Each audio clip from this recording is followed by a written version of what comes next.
Before we can use surround sound in Cubase, we need to set up our audio outputs in the VST Connections window. Select VST Connections from the Devices menu or press F4. Click on the Outputs tab.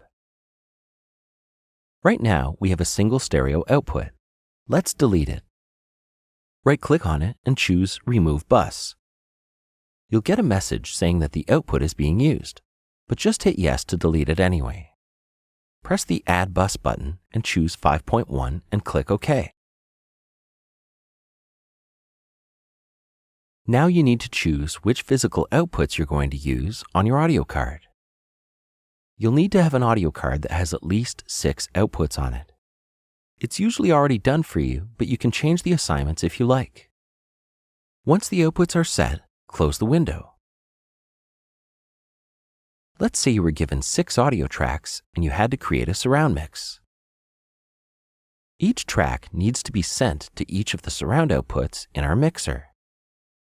We have a choice of what we can do here. We could send out each track to a distinct output, or we could set up a surround panner for each track.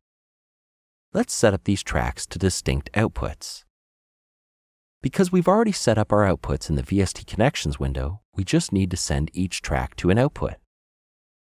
Let's send the first one to left, the bass to LFE, the next one to right, then the center, then left surround, and finally right surround.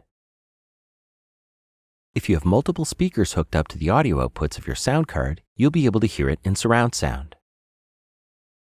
In this particular case, you're able to hear everything because I've created a submix outside of my computer with a mixer just so that you can hear what's going on. We can mix down our 6 outputs to 2 outputs so we can listen to a whole surround mix in stereo. Add the Mix 6 to 2 plugin as an insert on the output.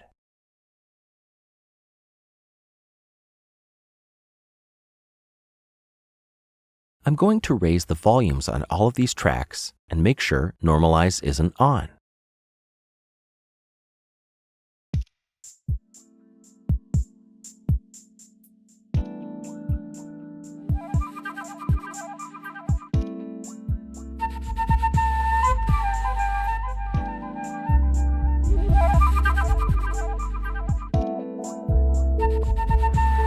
Now we can hear all of the tracks in stereo.